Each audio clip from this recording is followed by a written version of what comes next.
What's up YouTube? Welcome back to the channel. Today we are going to get into installing our new clutch for our Sagola twin turbo Gallardo build. We just got done verifying that this engine is perfectly fine and healthy, looks great, and before we can slap all these twin turbo goodies on, it's turbo time. We need to take that transmission off and install a brand new clutch. The great part about a lot of Lamborghinis is removing the engine and transmission is pretty easy. We need to remove the rear bumper here and some of the stuff that's sitting on top of the engine, and then we can slide that transmission out directly. So first steps first, remove that rear bumper. This top piece here is going to get replaced when we put the body kit on here, so I didn't really care that much about how delicate we were, but it was held on by a bunch of bizarre screws that definitely were not factory. Thanks, guy in a trailer park. Love you. Before we can take this panel out here, we need to take off our tail light housings. Pro tip when working on any car, as you're taking it apart, grab a little sandwich bag, write down what exactly it is, and we're gonna pop our bolts in that. That way when we go to put this back together down the road, we'll make sure that we know where everything goes twice. Interestingly enough, these tail lights are actually heat shielded heavily on the back, so that way the mufflers don't melt. Now we got all those bolts out.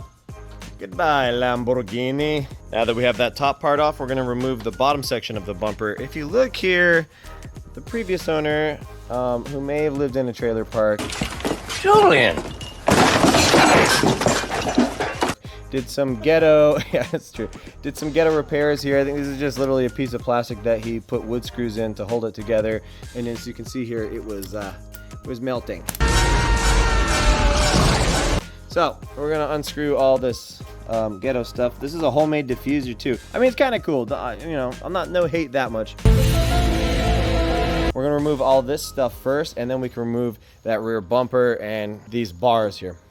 Woo, these panels were factory AF. You'll see in a second when we take them off the car. So for these parts are kind of interesting. It looks like he took some galvanized sheet metal and then I think did like maybe body filler or fiberglass the edge so that it could melt in. Kind of interesting. Cool, let's keep chugging. I'm not sure I'm gonna be able to reuse this rear bumper based on all of the ghetto repairs that have been done to it, but we're gonna give it a shot if we need to down the road. Props to people making homemade stuff, DIY. Obviously I do it myself, but this one was especially bad. A lot of wood screws. Needless to say, it's kind of ugly in here. Look at all that fiberglass and putty, and that's how it's attached from the inside there. So we got 2 more bolts on that side, 2 more on that side, and we should be able to drop this rear diffuser.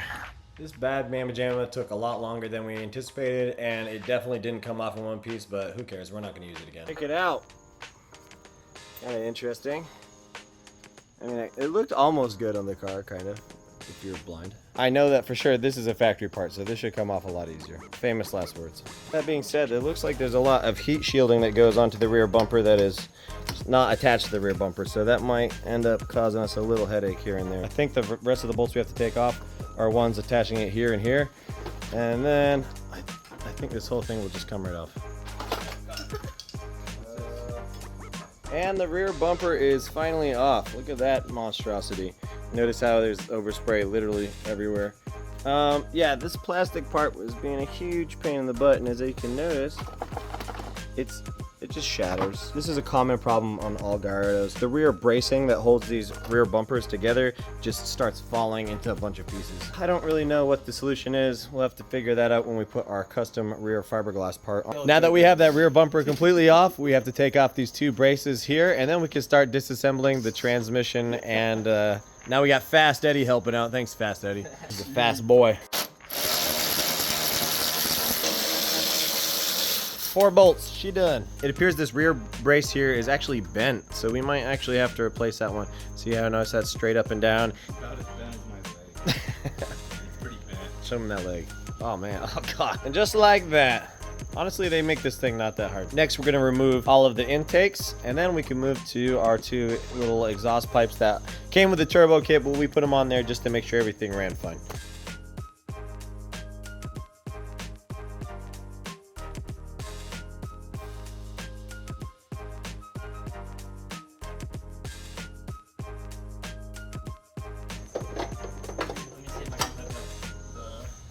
Now that all the intakes are off, both intakes are off, it's time to take off our little downpipes here. All we gotta do is remove an O2 sensor here and a, what do they call it? Misfire tube. And then these will pop right out. Oleo. Are you Italian? Babbity boopy. Nico? No. You're about to be. Oleo. It needs oil. It looks pretty dark. Next, we're going to take out those misfire tubes, those strange things, and the O2 sensors so we can get this stuff out. Honestly, it really wasn't that bad. Boop. This, ladies and gentlemen, is what $3,000 buys you. Sick. Slave cylinder and throw bearing. This is our new clutch. Factory spec aftermarket clutches. This is the flywheel. It looks like it's wrapped up like a delicious dessert. That's a cool, what's a weird looking thing, eh? Let's see how bad this oil is, boys. There we go. Okay. Oh, yeah. She pretty brown, boys. You're nasty. You're a nasty boy. It's nasty. Now we have to remove the CV axles. Oddly enough, on this car, they are actually bolted to the transaxle over here. You have to remove them this way, and they're very toit. Toit like a toiga. Oh. Toit like a tiger. The final one. Nice. You know what? I actually prefer this. That way you don't have to wedge this to pull it out. See how? I got it. Now we can drain the sump. Drain the swamp. Drain the swamp. There is a Allen bolt on the bottom here. Let's see how grody this stuff is. Ooh. You're black. Now that we have drained all the oil out of this dry sump, we now need to remove it. We're gonna remove these two bolts here, one thick old line here.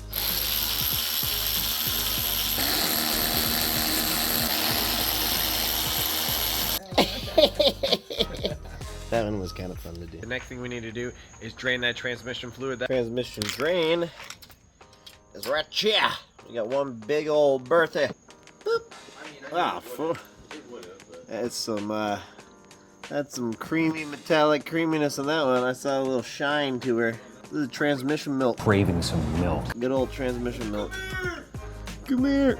Take off our transmission milk holder. And then I believe it just pulls up. I know. Oh my god, there's so much room for activities now. It's like naked in here. Why are you naked? The last piece we have to do is we have to remove this E-gear piece here. Really all we do is unbolt it and then we can set it aside. That way we don't have to lead any of these hydraulic lines. And then I believe that we can just unbolt the transmission, pull it back, put the new clutch in. Now we can finally remove that E-gear actuator. This is the only part of the car that is actually any different from the manual transmission, is this box right here.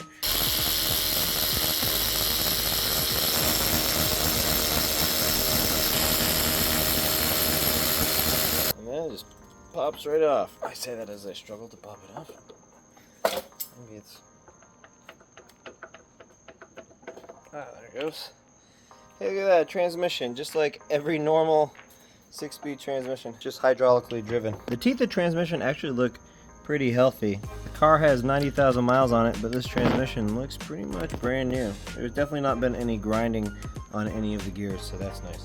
Taking this hose off here in order to move these hydraulic lines up and out of the way, and yep, it snapped, stuck in there. That sucks, so I'm gonna have to buy a new one of these, and likely I'm gonna have to buy a new hose because I'm gonna have a really hard time getting that out. I'm gonna cry now. I snapped this oil, what is this, a transmission line cooler thing, thermostat, $130, and it looks like maybe 6 weeks on back order, so that totally blows. And on top of that, I snapped off this inside of the line. So I had to order another one of these lines. So $350 later, that was quite the mistake. And to top it all off, I just took this part of the line off, and look at those threads. Great.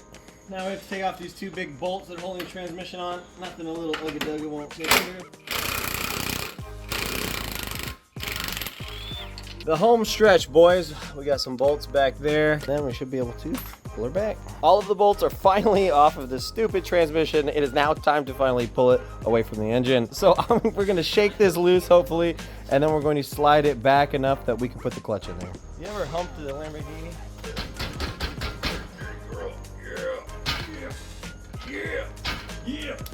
Yeah. Snap to a Slim Jim. Yeah.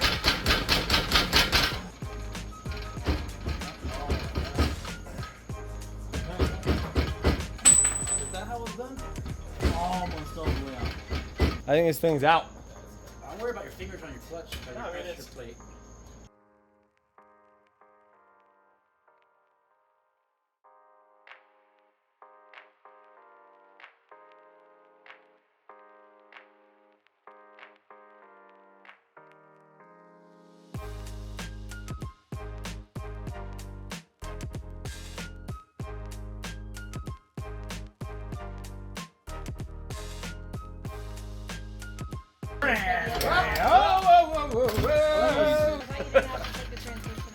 You know. Oil everywhere. Is it gonna, hey, how far are we from the car? I got blisters on these fingers! Hey, look. That's a clutch. You know what? That doesn't look like the original clutch. It looks like they got it from a junkyard. Look at all the writing on it. This is a junkyard. This is what happens when you own a car like this. $6. Man, you're rich, bro. Car? Taking my $6 for it. Transmission is out. In the next video, we can go over replacing the actual clutch, replacing the throw-out bearing, there it is down there somewhere, and then hopefully cleaning everything up before we put it back together so that way it looks nice and pretty for you guys at SEMA. Alright, Kay, love you, bye. Tell your mother I love you.